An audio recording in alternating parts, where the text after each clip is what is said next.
ओ गणपति बप्पा, कथा सुन रहे भक्तों का दिन मंगलमय हो। आज है एकादंत संकटी चतुर्थी पर हम सुन रहे हैं एकादंत संकटी चतुर्थी व्रत कथा। कथा को सुनने से पूरे होंगे सभी रुके हुए काम। एकादंत संकटी चतुर्थी के दिन भगवान गणेश की पूजा की जाती है। मानता है कि इस दिन विघ्नहर्ता गणेश जी पूजा करने के साथ साथ व्रत कथा पढ़ने तथा सुनने से सभी विघ्न दूर होते हैं।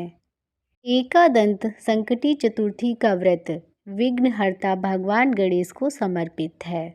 वैसे तो यह संकटी चतुर्थी का व्रत हर माह कृष्ण पक्ष की चतुर्थी तिथि को किया जाता है। वही ज्येष्ठ माह कृष्ण पक्ष की चतुर्थी तिथि को एकादंत चतुर्थी के नाम से जाना जाता है। यह तिथि बप्पा को प्रसन्न करने के लिए सबसे उत्तम मानी जाती है। महिलाएं यह व्रत अपनी संतान की दीर्घ आयु के और तरक्की के लिए पूजा करती हैं।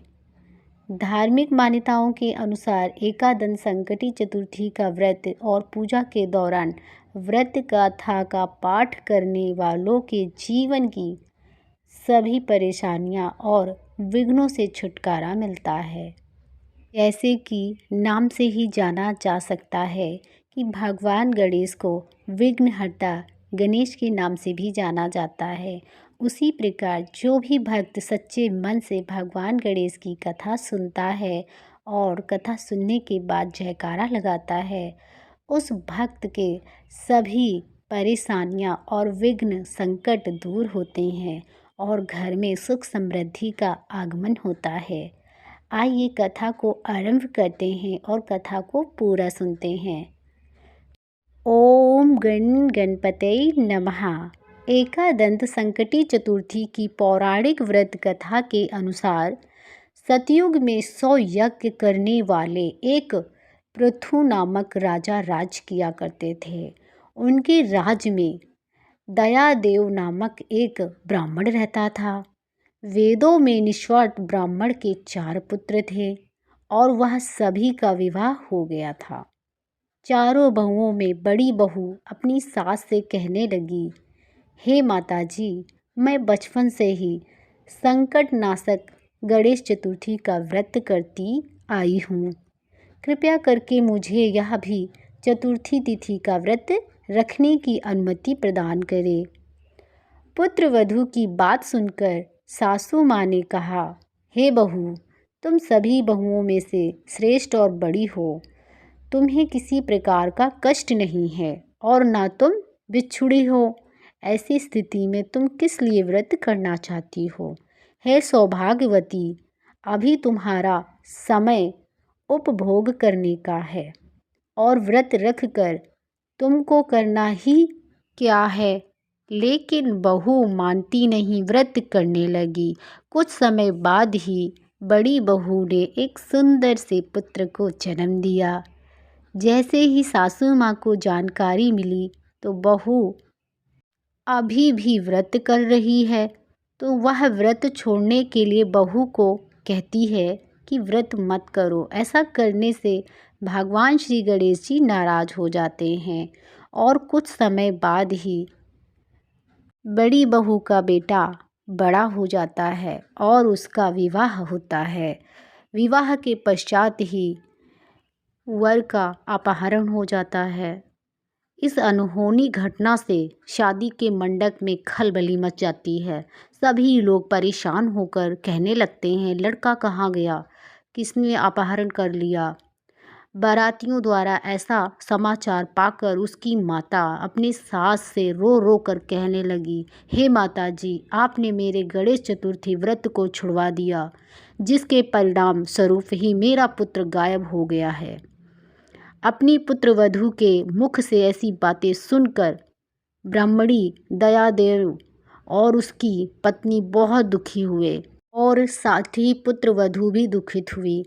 पुत्र के लिए दुखित पुत्रवधू प्रति मास संकट नाशक गणेश चतुर्थी का व्रत करने लगी। एक समय की बात है, भगवान श्री गणेश जी एक वेद यज्ञ और दुर्बल ब्राह्मण का रूप धारण करके भिक्षाटन के लिए इस मधुर भक्षिणी के घर आए। ब्राह्मण ने कहा कि हे बेटी, मुझे भिक्षा स्वरूप इतना भोजन दो कि मेरी क्षुधा शांत हो जाए। इस ब्राह्मण की बात सुनकर उस पुत्रवधू ने उस ब्राह्मण का विधिवत पूजन किया। भक्तिपूर्वक भोजन कराने के बाद उसने ब्राह्मण को वस्त्र आदि दिए। कन्या की सेवा से संतुष्ट होकर ब्राह्मण कहने लगे, हे कल्याणी, हम तुम पर प्रसन्न हुए। तुम अपनी इच्छा के अनुसार मुझसे वरदान प्राप्त कर लो। मैं ब्राह्मण वेशधारी गणेश हूँ और तुम्हारी सेवा और भक्ति से बहुत प्रसन्न हूँ। वरदान मांग लो, क्या वरदान मांगना चाहती हो? ब्राह्मण की यह बात सुनकर हाथ जोड़कर निवेदन करने लगी, हे विघ्नहर्ता गणेशा, अगर आप मुझ पर इतने ही प्रसन्न हैं तो मुझे मेरे पुत्र के दर्शन करा दीजिए। यह बात सुनकर गणेश जी ने उससे कहा कि हे सुंदर विचार वाली, जो तुम चाहती हो वही होगा। तुम्हारा पुत्र शीघ्र ही आएगा। इस प्रकार का वरदान देकर भगवान गणेश जी वहीं पर अंतर्ध्यान हो गए और कुछ समय के बाद ही उसका पुत्र घर वापस आ गया। सभी बहुत प्रसन्न हुए। विधि अनुसार विवाह कार्य संपन्न किया। इस प्रकार ज्येष्ठ मास की चौथ सभी कामनाओं को पूर्ण करने वाली एक दंत गणेश चतुर्थी सभी मनोकामनाओं को पूरी करती है और भगवान गणेश जी सभी विघ्नों को दूर करते हैं और संकटों को दूर करते हैं। अपने भक्तों पर प्रसन्न होकर उन्हें आशीर्वाद प्रदान करते हैं। जो सच्चे मन से भगवान गणेश की पूजा चौथ के दिन करते हैं, जो सच्चे मन से भगवान गणेश का पाठ करते हैं, कथा सुनते हैं, सच्चे मन से जयकारा लगते हैं, उनके सभी मनोरथ पूरे होते हैं।